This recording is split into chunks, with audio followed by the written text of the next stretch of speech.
London was the capital of the world's largest colonial empire and once ruled a quarter of the world's population. In London, royalty is everyone's constant priority.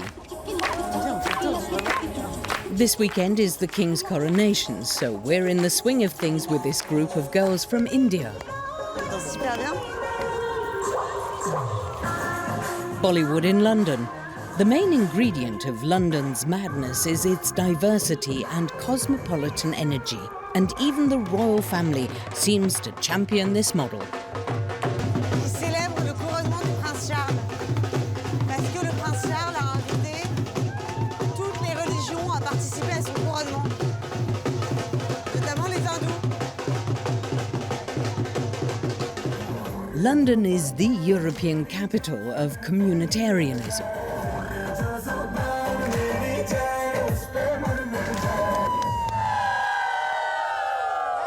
So it's normal to come across women dancing in saris. That's why Ansha did this choreography, to celebrate her adopted city's success in mixing people up. The king is supporting the diversity, and we kind of express our support by doing this for him. When I walk on London streets, I see all the cultures from around the world, and that's the beauty of London. Je pense que là, on est en plein dans Londres. Un peu de monarchie britannique et de nationalisme, un peu de communautarisme.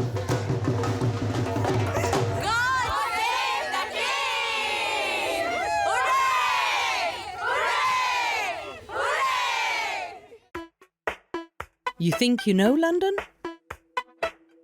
English taxis, big red buses, football teams, and tea time. To tell you you've done something wrong would be a terrible breach of etiquette. What's become of our neighbours since they left the European Union? We take you to see what's behind this very old postcard. The city's mad eccentricity continues to attract. London is as much a world city as it is a European capital. Say goodbye to the leather-bottomed bowler hat. Today it's all about Jamaican atmosphere. Hindu temples and Muslim festivals in the heart of the city. I think this is how people find out about other cultures. But London hasn't lost its traditions.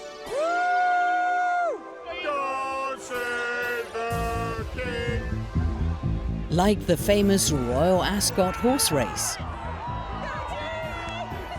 which delights rich aristocrats as much as more humble underground commuters. Worlds mingling, but the capital remains the most unequal city in Europe. The most expensive houses in the world are snapped up, much to the delight of estate agent Daniel Daggers. Okay, so this is Park Lane. This is one of the most expensive locations on the Monopoly board. We'll see that in this Monopoly game there are also more deprived neighbourhoods, the home of a new musical genre, UK drill. I pull up to France, they go see me, they say... A dive into a whimsical London that makes us dream as much as it makes us question. London, in the middle of a small island, a very large capital, 10 times the size of Paris, and yet it has a population of 15 million. This is where 1/5 of the English live today. Elle est immense cette ville. Je suis complètement perdue tout le temps. Bon, on va choper un taxi de toute façon. Hein. Thank you. Is it okay if we film you? Yeah. Thank you. In the midst of all the hustle and bustle, the historic monuments are still alive. In Westminster, Charles III was recently crowned, just like William the Conqueror nearly 1,000 years ago. In the streets, the children all wear their uniforms. Even the layout of the city has not changed since the Middle Ages. What's unique for a major European city are the narrow streets where only taxi drivers can find their way. Obviously, I've got a very big brain. Yes, you don't need any GPS. Black cab drivers don't need satellite navigation. The knowledge is an exam that you have to take, a test that you have to take to become a cab driver. And it can take anything from 2 years to maybe 3 or 4 years. It can take 4 years? It can take up to 4 years, even longer. Paul had to memorise the names of 30,000 streets and 60,000 landmarks. The knowledge is considered to be the toughest test in the world for taxi drivers. But the black cab drivers, they still have a notoriety worldwide, and people, tourists, still love black cabs. We still have lots of things in our favour. This little secret cabin is one of them.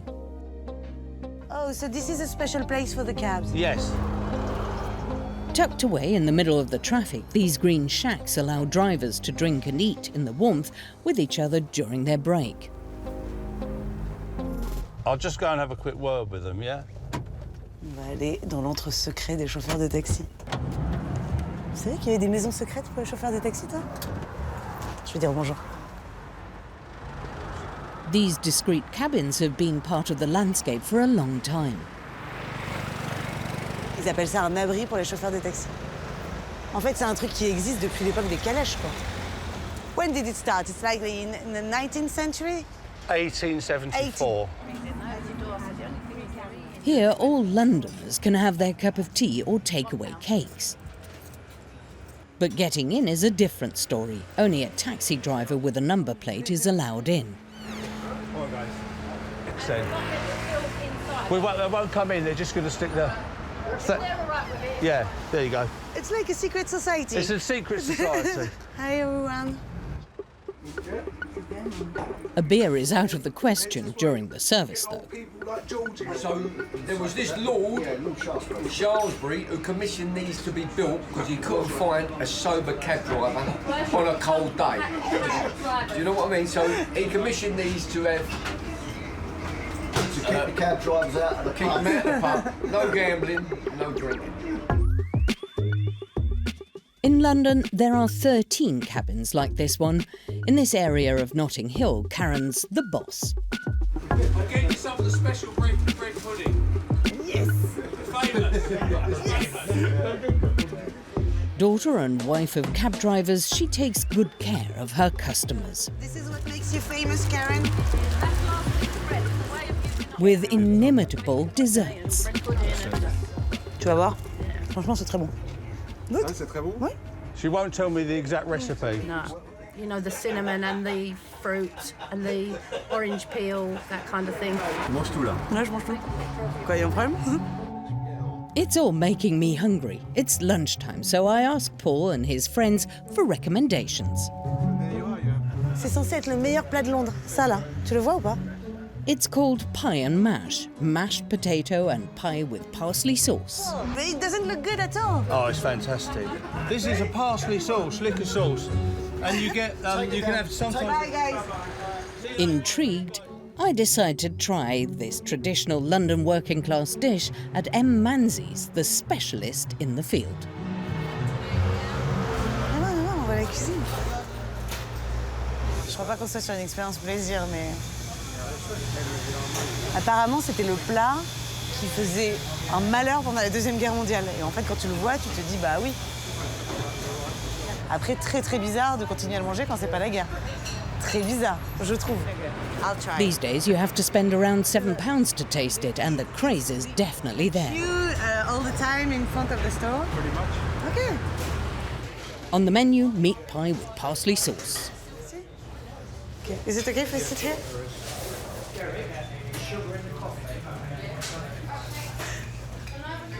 It's better than it looks. Yeah. But I haven't tried the side dish yet, jellied eel. A lot of people like eels. They are quite popular. Eels are one of the few fish that survived in the polluted water of the Thames, so during the rationing days, this jelly was a must. Ah, petit morceau. But today, it's hard to lie to you. c'est immonde. Non, non, ça c'est... Je peux pas faire le truc de oh ça a pas l'air bon, mais en fait c'est délicieux. English cuisine is not lacking in originality. Like everything else in London, in fact, because that's a lesson you learn very quickly here. Anything goes. London is the epitome of eccentricity.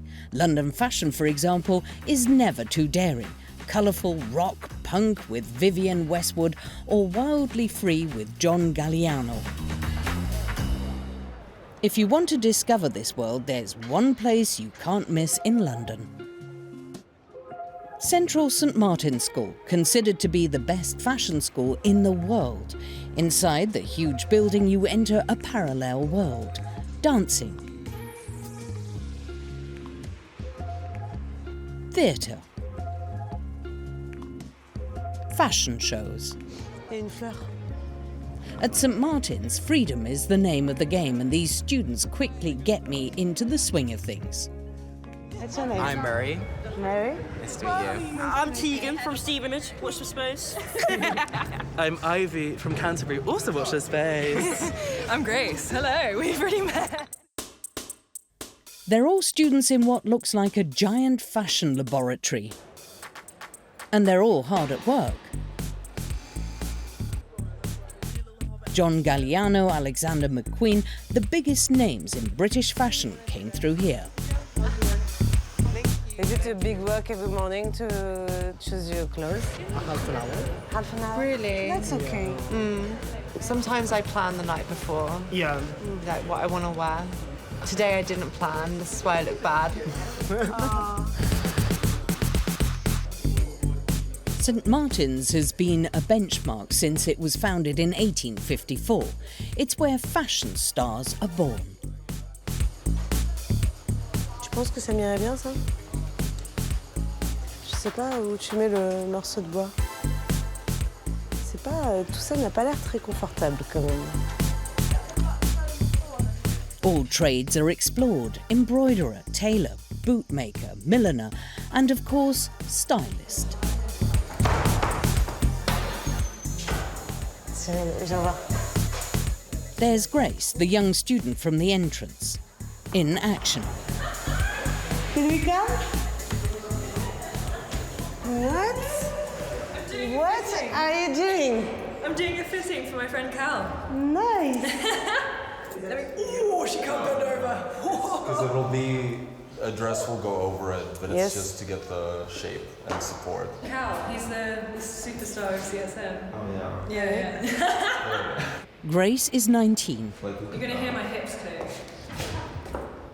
You might think she's a model, but she's actually finishing her first year in women's fashion design. Passionate about fashion, she's proud of her typically London style.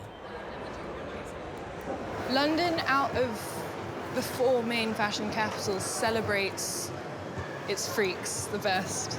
I will always respect like formal tailoring and artisan work and like the old school methods, but it's also beautiful to have new energy and weirdness and queerness, and it has the most freedom, I think.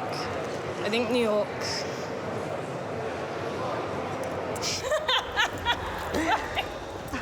What is it about New York? It's just like, it's very ready to wear. And to convince me, Grace takes me to her favourite district, Soho. But right here, Rain Vintage, that's a gorgeous one for like lovely designer things. And then I've done a vintage just here. This is owned by two of my friends called Jamie and Dylan. Oh my goodness. When she's not at school, she spends her time in second-hand shops looking for unique pieces.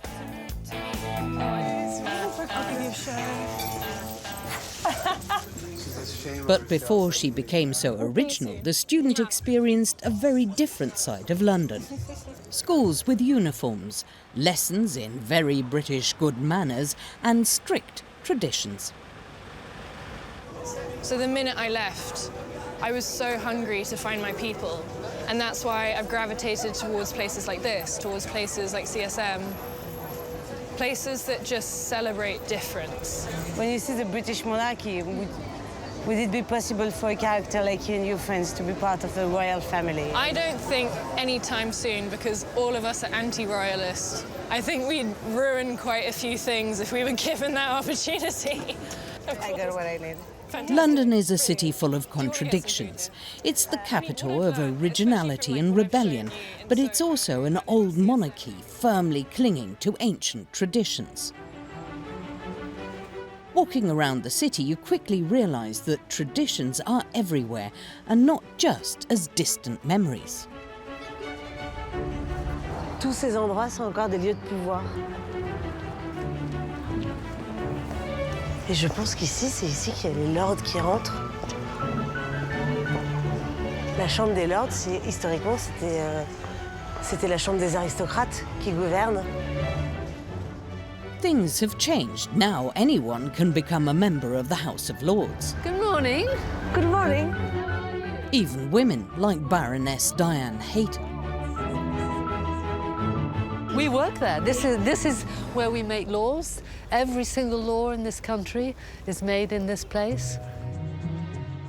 This building houses the Parliament, the House of Commons, where laws are made, and the House of Lords, which examines them, and where Hayter works, a kind of old-fashioned English Senate.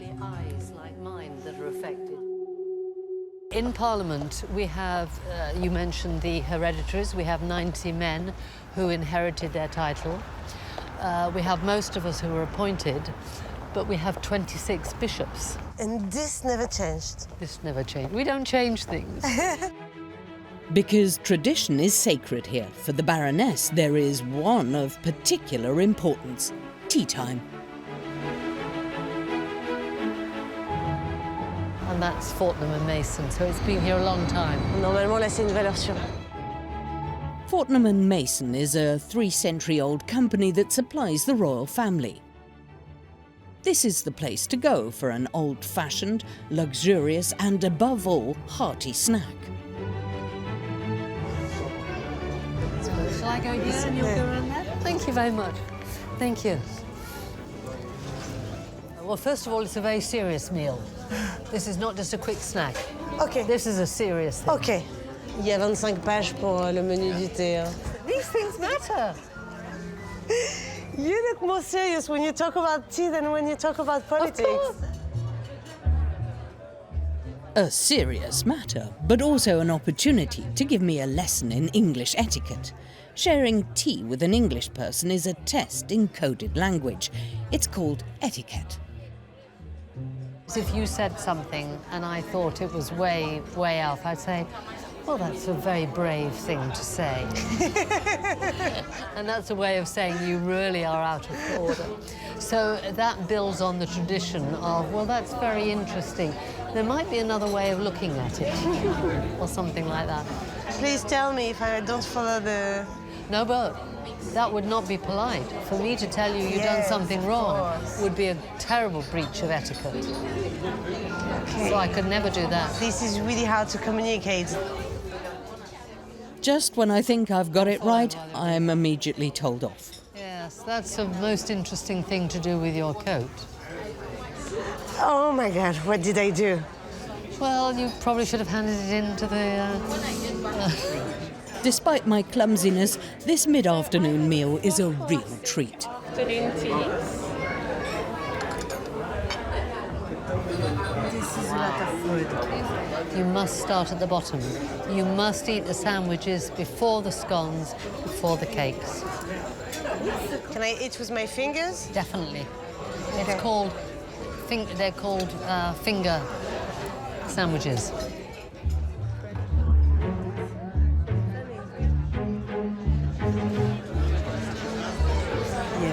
C'est vrai que c'est agréable quand même. And you put a little bit of clotted cream on top of the lemon curd. Now you try that.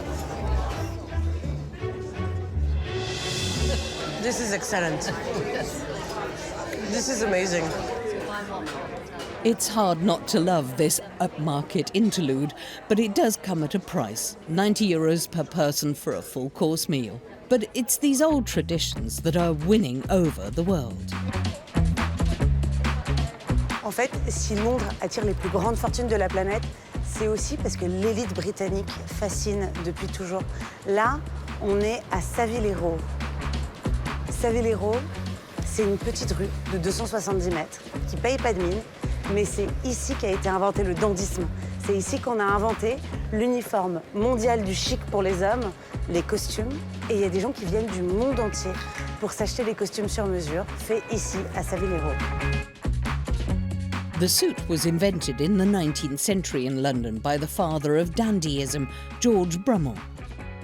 Since then, the city has remained the capital of masculine elegance, and some shops have kept their expertise intact, like Anderson and Shepherd, King Charles III's tailor. Entering here is like stepping back in time, with two keywords, elegance and discretion.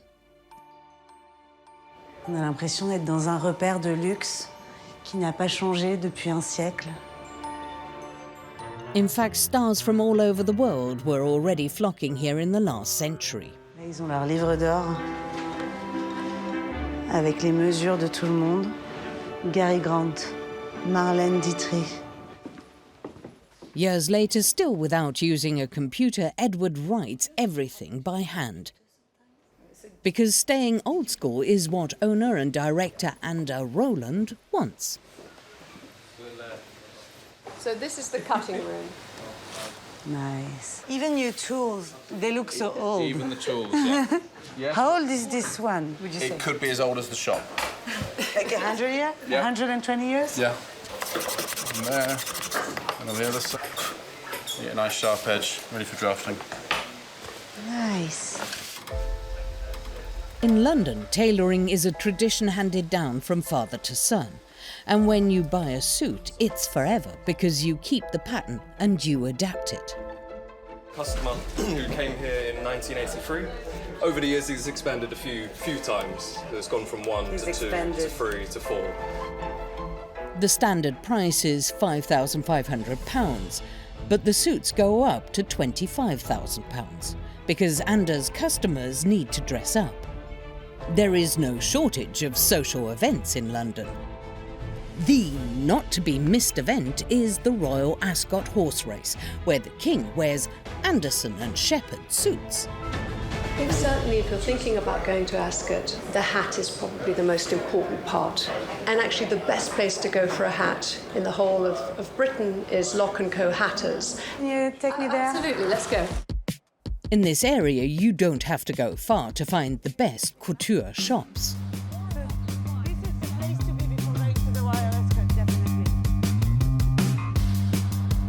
Anda takes me to the oldest shop in London. Hello. Hello. This place is the World Temple of Hats. I think I'm leaving you in the hands of the great expert. Anda's expert hatter even has a secret room. So this is our heritage room. Because just like a suit, a hat has to be custom made. So here, the list of celebrities is rather original. An anthology of skull shapes. Charlie Chaplin has a very weird head. Yeah, little peanut head. Yeah. Des gens qui ont des têtes avec cette forme-là. So this is the sides of the Ça head. n'a aucun sens. Peanut-shaped, round ones, oval ones, there's something for everyone. Okay, so this is the head of General de Gaulle. Nice. And how do you shape the head? I mean... I'll show you. You take a seat here for me, please. This strange instrument is a conformator. I really feel that I'm getting to get tortured. Ooh. A very old machine that determines the shape of the top of the skull. Do I have a peanut head? You have got a peanut head. Really? Yeah. Donc ça, c'est la forme de ma tête, qui a donc une forme de cacahuète. Un chapeau melon anglais, très inconfortable pour une tête de cacahuète. For a bowler hat, it'd have to be custom made, but the good news is that most hats in the women's department are suitable for all shapes. And it's true that you can find everything. There are fascinators, veils, and huge spring hats. I feel like I'm a Christmas present. Oh no! Surprise! And the legendary British trilby. Je suis légèrement plus sceptique là-dessus. I'm not yet ready for this English-style makeover, especially as the prices here range from 200 to over 7,000 euros. But I decide to go to the famous Royal Ascot horse race anyway. Just 1 hour by train from Windsor Castle, this is the annual meeting place for the royal family and all London's socialites.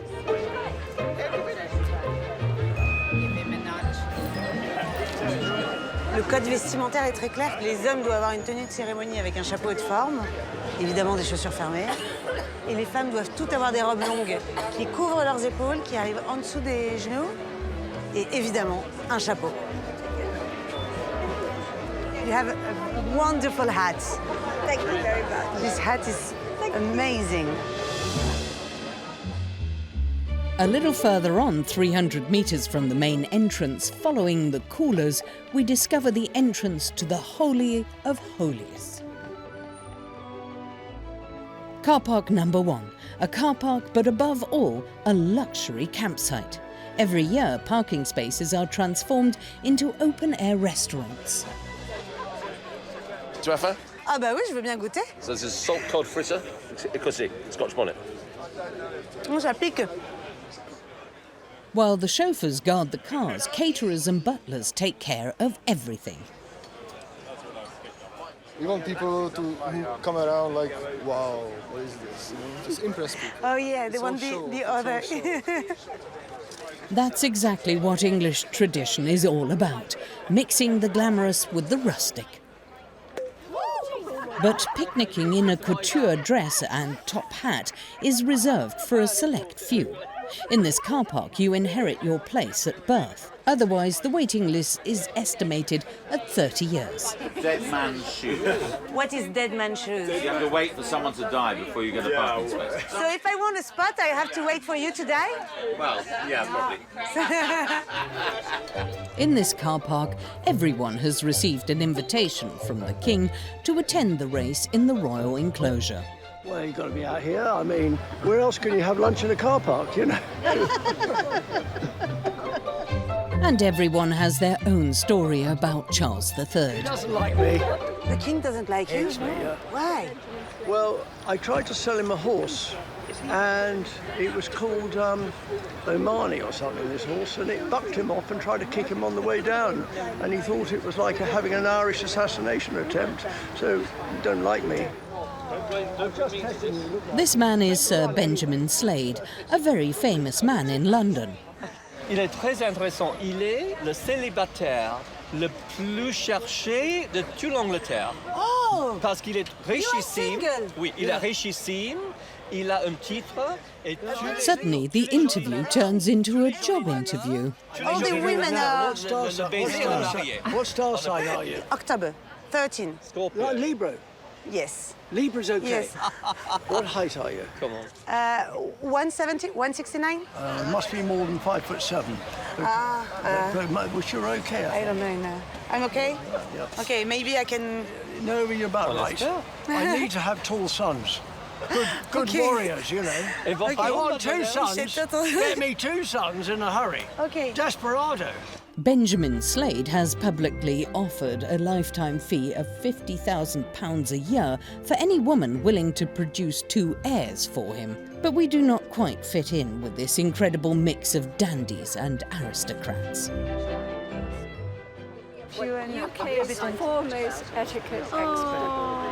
Oh, really? Yeah. Okay, so I have a lot to learn with you. No, you're doing okay.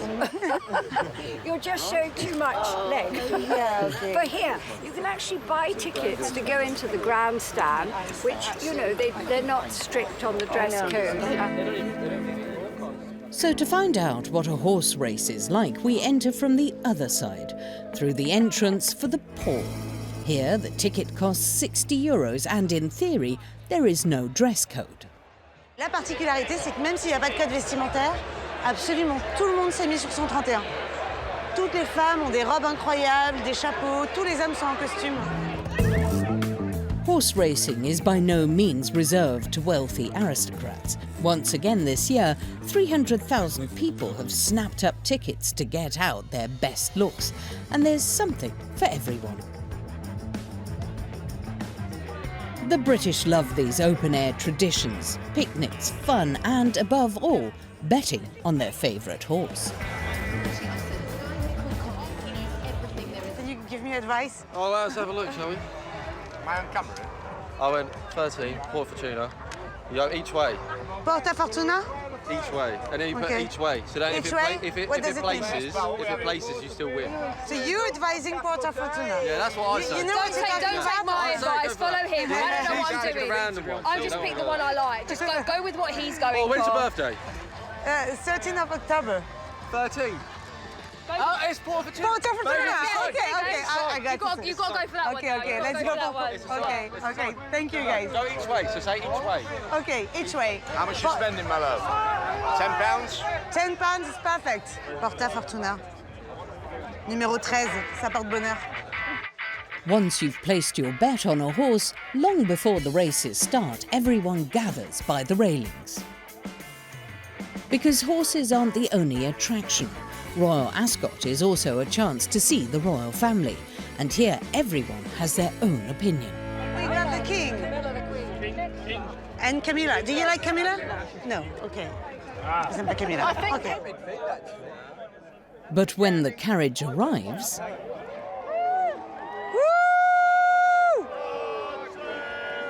everyone starts singing.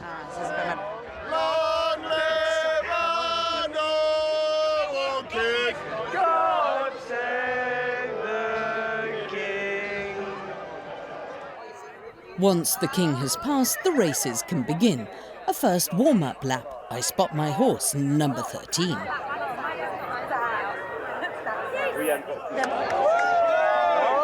What are you going to do with the money if you win? Tell me. Yes, go to the pub. Yes, In definitely. true British fashion, that's Makes what we do. sense. That's what we do. That's what we do. And when the race starts, Je suis première là. Je suis en train de gagner. an adrenaline rush for everyone. My horse wins. I'm going to claim my money. I'm going straight to my bookmaker. C'est improbable quand même. Première fois, j'ai gagné. There are hundreds of betting stands. London is also the capital of betting, and the world's biggest bookmakers are here, and are even quoted on the stock exchange. 1 minute, 3.97 seconds. 43, yeah? Yeah. For every £10 I bet, I get 43 back. But I'm going to stop here because gambling is very addictive and dangerous. This is not the only addictive form of entertainment here. At Royal Ascot, they start serving alcohol at 10:30 a.m. So for many, it's a long day, for both the public and the King's guests. An hour and a half away from here. Oh, but he's not North, driving. north of London. No, me. I'm You are driving? I'm driving. Every year with him, but last With year... him every year? Last year he was okay. Okay. In Car Park 1, the night has begun for some people. It's time for our human tide of hats and suits to return to London. And to rediscover all the symbols that make up the city. The red buses, the pretty brick houses, and the beautiful cars make you forget any hangover. Cycling is still the best way to get around. Attention, on roule à gauche.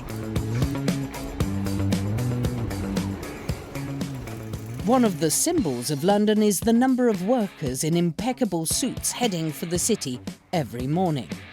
London remains one of the world's most powerful financial centres. It's also the richest city in Europe, and tourists flock to see the magnificent, expensive houses. In Regent Park, right in the centre of London, there are houses for sale for £250 million. But here everything is very secure. It's impossible to get close to these exceptional properties. Il y a des maisons incroyables. On dit qu'il y a la maison la plus chère du monde au cœur de Regent Park. Et on a trouvé un moyen de rentrer dans l'une des maisons les plus chères de Londres. On va aller juste là-bas. Our key is Daniel Daggers. Hi everyone, I'm Daniel Daggers, aka Mr. Super Prime. At 42, this star agent is considered the biggest estate agent in the world, with $4 billion worth of property sold. Daniel is a man in a hurry. Hi. Leticia, how are you? Thank you for coming fashionably late. Sorry. Don't worry. Come and see this beautiful home. But he's given us permission to visit one of his current properties. Welcome. I'm going to show you some British excellence.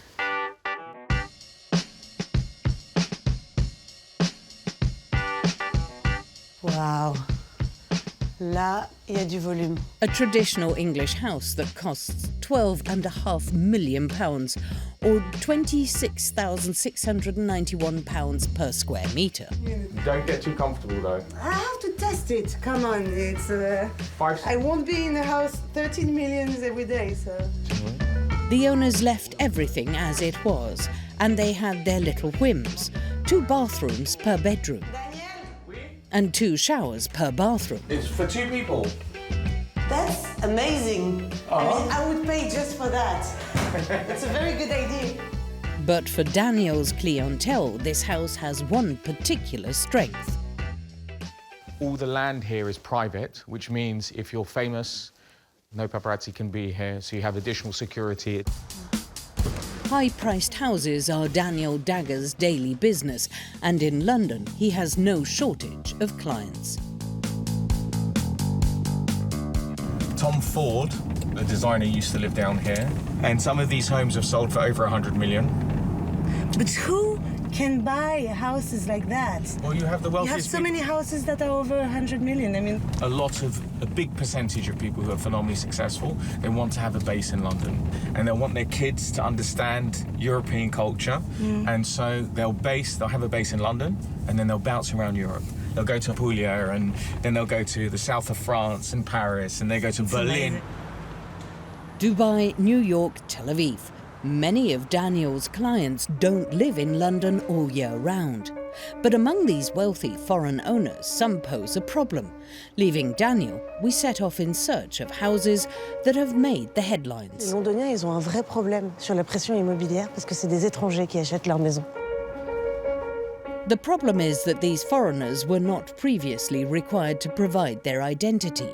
By using shell companies, major criminals can hide and launder their money in London by investing in property. Là, juste ici, il y a la maison il y a une maison qui appartient, c'est pas sa maison, lui il habite pas là, mais une maison qui appartient au président de l'Azerbaïdjan.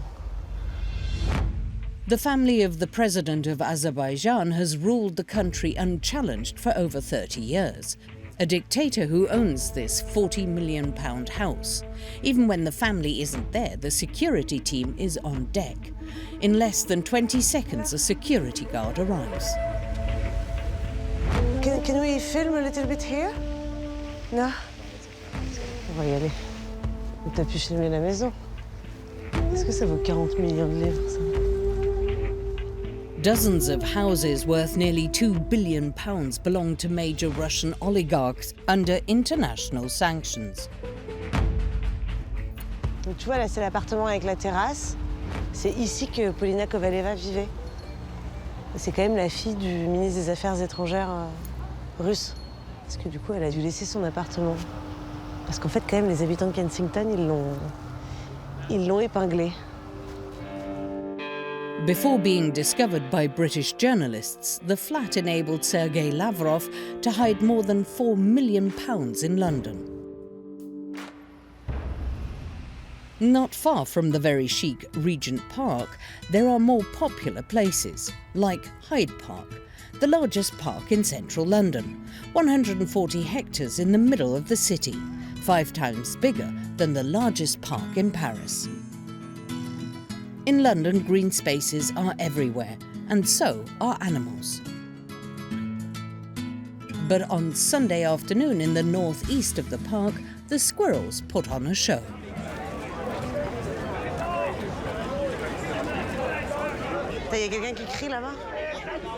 As we get closer, we find ourselves caught up in a political and religious whirlwind. Did I interrupt you guys? Did I interrupt you? Which country's controlling Israel? Je crois que c'est un endroit où les gens viennent se disputer.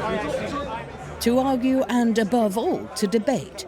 We are at the famous Speaker's Corner. You are Ukrainian, you are Ukrainian. I said, what you doing here? You should be there because your country is asking us to go and join them.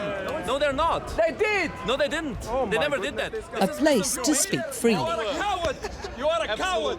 And all subjects are covered. That don't mean that women cannot have careers. It simply means that we are different. Politics, feminism and religious preachers. The spirit of God which is uncreated is inside us. I am Messiah! I am Messiah! I will prepare new world for Jesus. Me and Jesus will work together to rule the world. This place is the symbol of freedom of expression in England. It was here that death row inmates delivered their last words, often real political speeches. In 1872, the defenders of liberal democracy succeeded in making it a place where you could legally say anything. Defending Hitler during the Second World War was only possible here. The Speaker's Corner has also seen the parade of communists, the Methodist Church, and all forms of religious obscurantism. But freedom of expression isn't just reserved for the Speaker's Corner. It's everywhere in England, and especially in music. We're heading to Brixton, a popular area that's being gentrified. En fait, Brixton, historiquement, c'est un quartier hyper populaire. Et toutes les musiques contestataires londoniennes, elles naissaient ici. Donc ils ont eu les punks pendant des années. C'est ici qu'il y avait les Clash. Il y a cette chanson des Guns of Brixton, avec la petite influence jamaïcaine, parce qu'il y a beaucoup de Jamaïcains dans le quartier depuis toujours.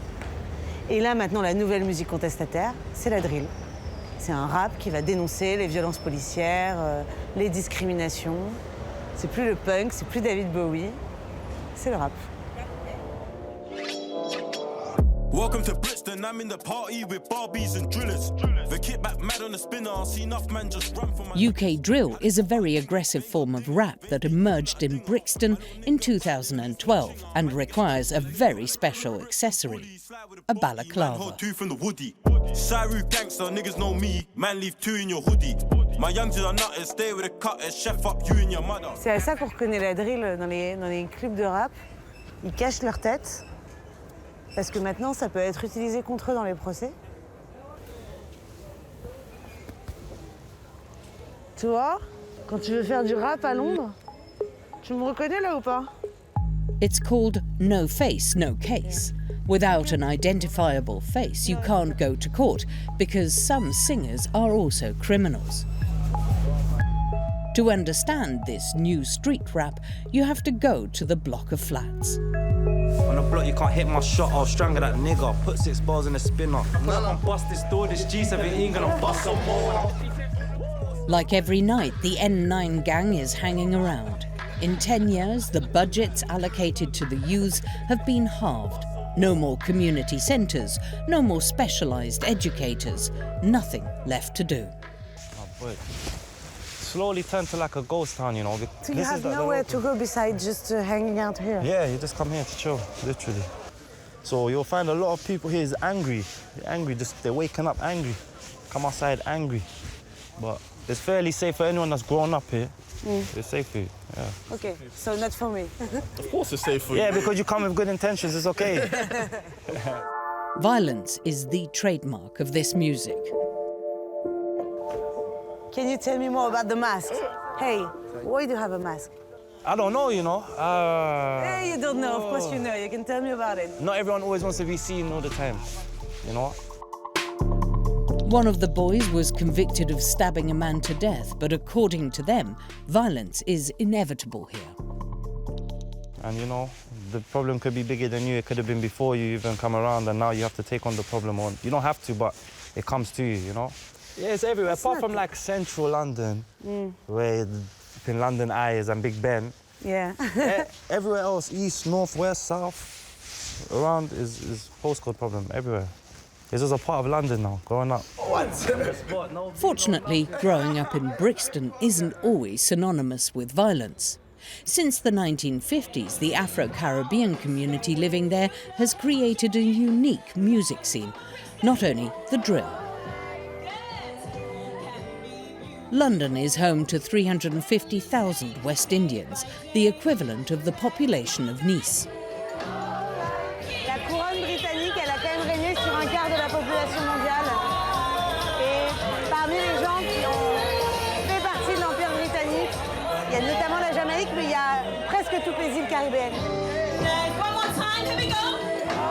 English citizens from the other side of the Atlantic who came by boat to settle in London 2 generations ago. I recognise quite a lot, but not all of them are Caribbean flags. Yes, all of them. Not all of them. Not all of them? No. It's not easy to find your way around the flags because there are around 50 islands that are part of the British West Indies.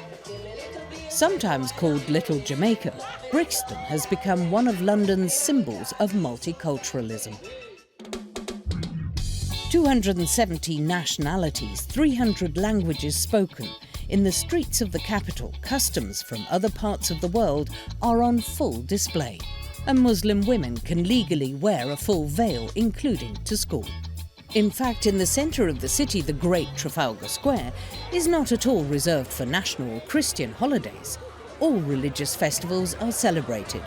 That's how we found ourselves in the middle of 25,000 people who had come to celebrate Eid, the end of Ramadan.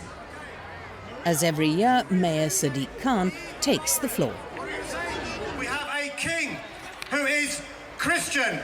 Whatever you think about our Prime Minister, we have a Prime Minister who is Hindu, and alhamdulillah. We have a Mayor of London who is a Muslim, showing our diversity. C'est un peu comme si on célébrait la fin du Ramadan sur les Champs-Élysées avec tous les musulmans de France. There's everything from traditional music and characters for Muslim children to awards for Muslim personalities of the year. Muslims are not alone in their celebrations. Some even wear ostentatious signs of other religions. Have you noticed how many different type of foods there are? Like Mr. Bombay. Oh my God, Uzbek? What is Uzbek food like? Donc, tu vois, il n'y a pas du tout que des musulmans là. On va leur parler. Hi guys. Hello. Hi. Hi. That day, Trafalgar Square became a real platform for cultural pluralism. Now look at us. We are not even Muslims. We don't even celebrate Eid. We don't keep Ramadan, and yet we are here today because it's celebration. Well, since we arrived, as a French person, I was like, okay, this is a good way to tell people, don't be afraid. Absolutely. You show all the very traditional stuff in the center of the city. Go and eat somebody else's food. Talk to somebody else in another language. Experience somebody else's cuisine. And, the whole world will become one. Just down this road is what used to be called the India office, which is now the Foreign and Commonwealth office. For 300 years, colonised India was regarded as the jewel in the crown of the British Empire. Today, Indians form the largest foreign community here. Come with us. On part en Inde. In London, there are more Indian restaurants than in Bombay and Delhi put together. There are even almost 200 Hindu temples. This one, hidden behind a small door, is just a stone's throw from Trafalgar Square. Poonam is very religious. You guys do the pranam. Go and do it. And her children had better follow. Hindu it's a way of life. You do the right thing. That is speak the truth, be wise, do good without expecting anything back. Just do your karma, do good. Okay, let me show you. Krishna, Krishna, Hare. This is one of the major differences between us and our English neighbours. Far from French-style assimilation, Londoners encourage communitarianism. A few hours later, in this typically British residential area, At least come and say hi. here we are with my new Indian friends. Behind the English bricks, Poonam continues to cultivate her roots. Every evening she says her prayers with her sons, whom we know as well as her oldest daughter and her eldest son.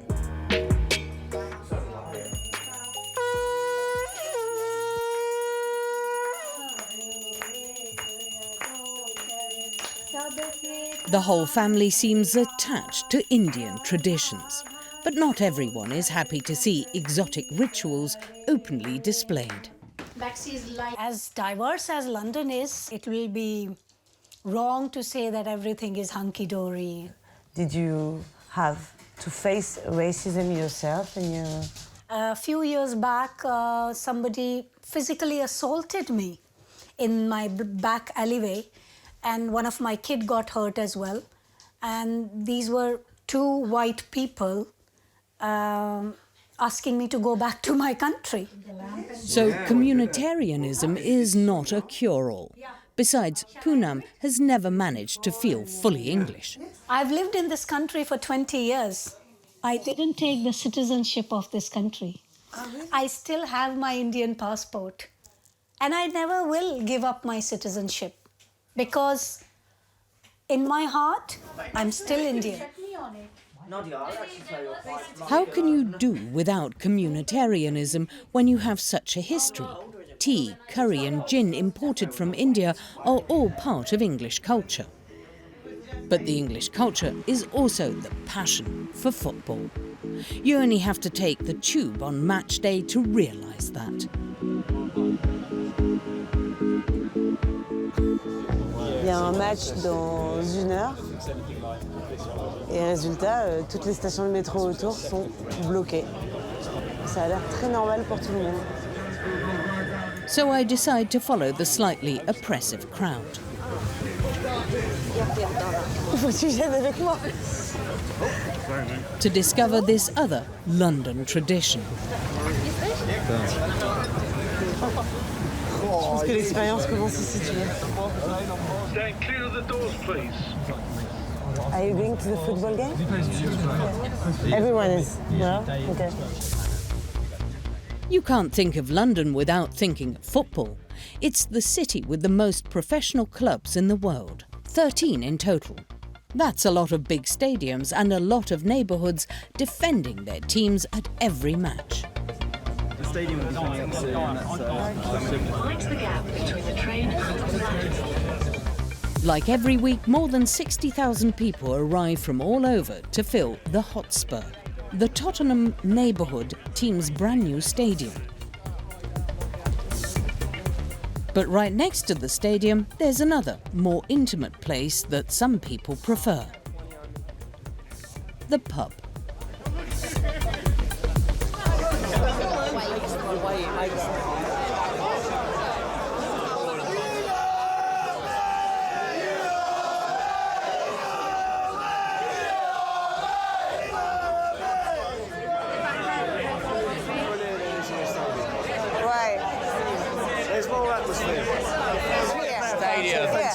It's authentic here.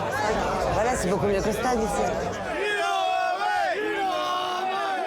Guaranteed atmosphere with real fans from the beginning. At the same time, that's all there is in London because being obsessed with football is the rule.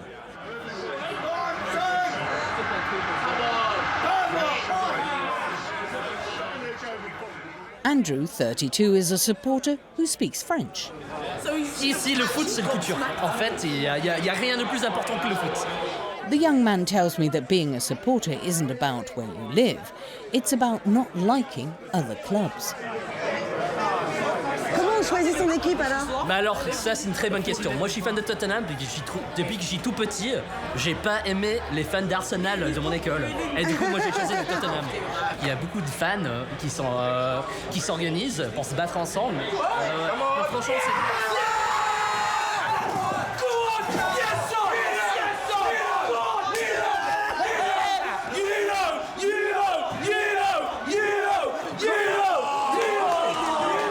I said 2-2, remember? Come on, you spoil. Come on. Tonight's match was a draw and the mood was gloomy. Tottenham can't salvage a bad season. They finished 8th and won't be playing in the European Cup next season. There's no way I'm spending our last night in London with depressed supporters. Luckily, to save my evening, I've got a chaperone on hand. Are you Grace's friend? Grace, the 19-year-old fashion student, and her friends. Yeah, Grace is like 10 minutes late, so... It's 11 p.m. No one's ready to go out yet, but the outfits already look like it's going to be a great evening. You all did your outfit alone? Parts of it. This is a dress. It's my grandma's from the 50s.